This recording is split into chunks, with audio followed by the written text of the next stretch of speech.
Illum ninsabu fejn il-mitħna ta' Kola fil-gżira ta' Għawdex propju fir-raħal tax-Xara. Minn hawn ftit ieħor sejrin nidħlu f'din il-mitħna u nagħtu daqqatajn lejn kif kienet tiffunzjona din il-mitħna. Tajjeb ngħidu li l-qamħ kien wieħed mill-ħxejjex li sa mill-qedem kien wieħed mis-sors ta' nutriment tal-poplu tagħna. Għalhekk kien importanti li jinstabu mezzi kif il-qamħ jindaħan biex isir tqiq biex bekk il-poplu seta' jiekol. U l-imtieħen tar-riħ kienu jagħtu sem importanti f'dan ix-xogħol u f'dan il-proċess.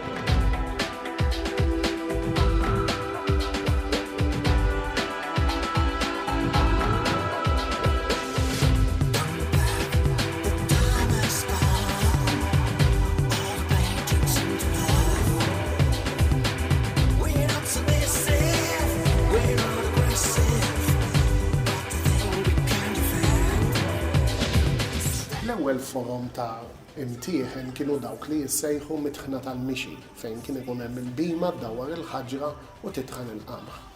Però biex il-qamħ jasal għat-tħin kien ikun hemm proċess sħiħ. L-ewwel kien jitkabbar u mbagħad isir id-dris tiegħu li kien isir fl-andar ġewwa l-għalqa fejn ikun hemm il-bima timxi fuq il-qamħ mal-art biex tinfired il-qamħa minn mażbula u mbagħad jiġi hawnhekk fil-mitħna. Kif għattilkom l-ewwel forom ta' imtieħen kienu dawk tal-mixi, però mbagħad biżmien bdew diħlin imtieħen oħrajn li jitħaddmu bl-idej u anke saħansitra fi żmien il-kavallieri ġew introdotti l-imtieħen tar-riħ. Nafu li fi żmien il-Gran Mastru de Villena inbnew numru ta' imtieħen u din ta' Kola f'Għawdex inbniet fl-1725, propju fi żmien dan il-Gran Mastru. L-ordni ta' San Ġwan kien jibni l-mitħna u mbagħad kien jikkrija lit-taħħan biex ikun jista' jħaddimha u minn hemmhekk jibda l-proċess tal-qamħ u t-tħin tiegħu ġewwa l-imtieħen.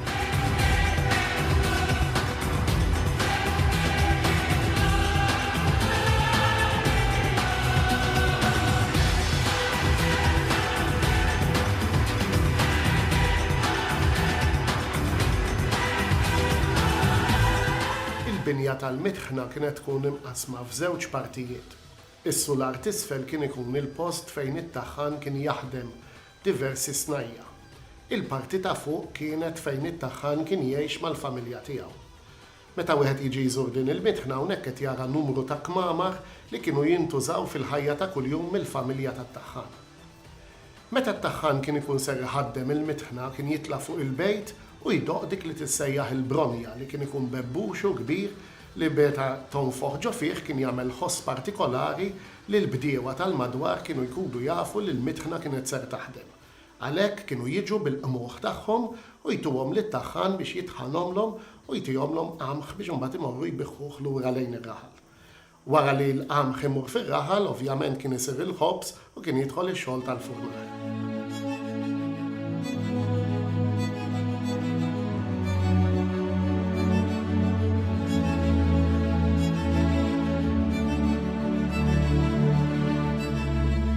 Meta t-taħħan kien ikun ser iħaddem il-mitħna kien jitlgħu fuq fil-parti ċentrali tal-mitħna dik il-parti li jisa torri. Kien idawwar l-antenna tal-mitħna favur ir-riħ skont ir-riħ li jkun u kif għattilkom isejjaħ bil-bronja lill-bdiewa biex jiġu bil-qamħ. Meta wieħed iħares lejn il-mekkaniżmu ta' kif kienet tiffunzjona l-mitħna jibqa' mistaġeb tal-inġinerija li hawn f'dan il-post.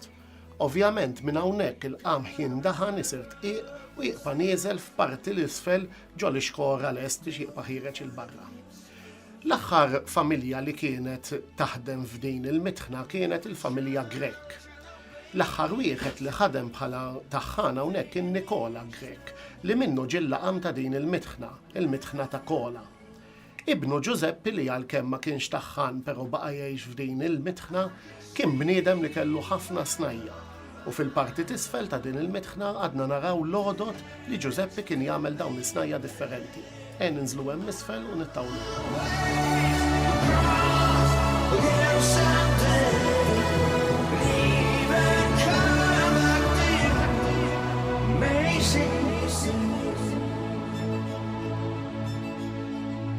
Kif għattilkom iktar kmieni dan Giuseppe Grek kellu ħafna snajja u propju fil-kmamar ta' wisfel insibu l-għodot li kien juża. Hawnhekk naraw l-għodot tal-ħaddiet, tal-mastru daxxa, tal-buttar, ta' min kien jagħmel il-firrolli u s-sokor tal-bibien. Insomma, ħafna għodot u ħafna bċejjeċ ta' għodot oħrajn li juru kemm dan il-bniedem kellu snajja differenti u kien ħaddimu. Jien għat li ħafna minn nies tal-inħawi hawnhekk fix-xara kienu jiġu għandu għal diversi xogħlijiet. U Giuseppe kien jaqdihom dejjem.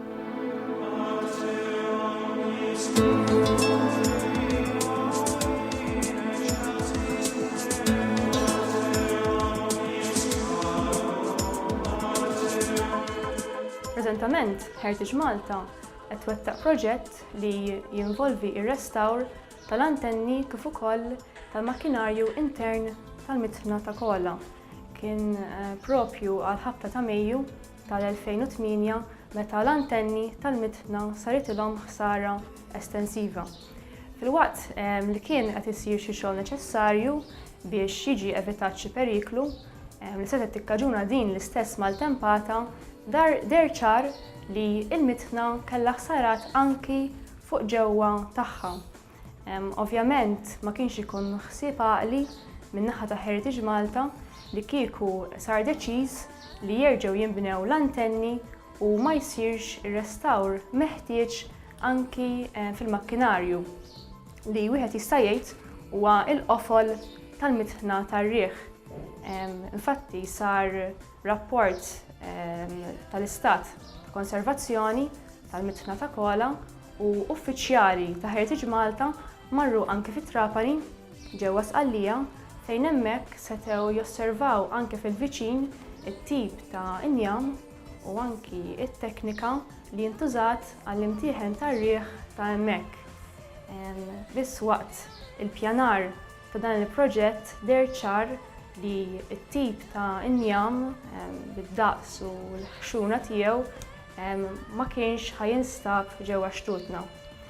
Bekk beda il-proċess pjuttost diffiċli biex nagħmlu kuntatti anke barra minn Malta biex inkunu nistgħu nakkwistaw dan it-tip ta' injam meħtieġ.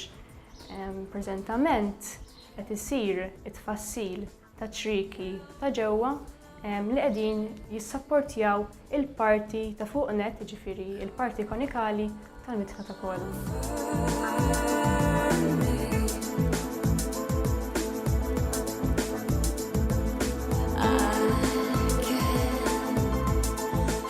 Il-mitħna ta' Kola hija eżempju ċar tal-wirt industrijali ta' pajjiżna tas-seklu 18 u għalhekk importanti li nġibu lil uliedna hawnhekk biex nuruhom is-snajja diversi law miġburin f'din il-mitħna u anke nġibu lil barranin li jiġu jżuruna biex bekk nuruhom kemm pajjiżna l-kemm limitat kien avvanzat f'dik li hija industrija fil-passat.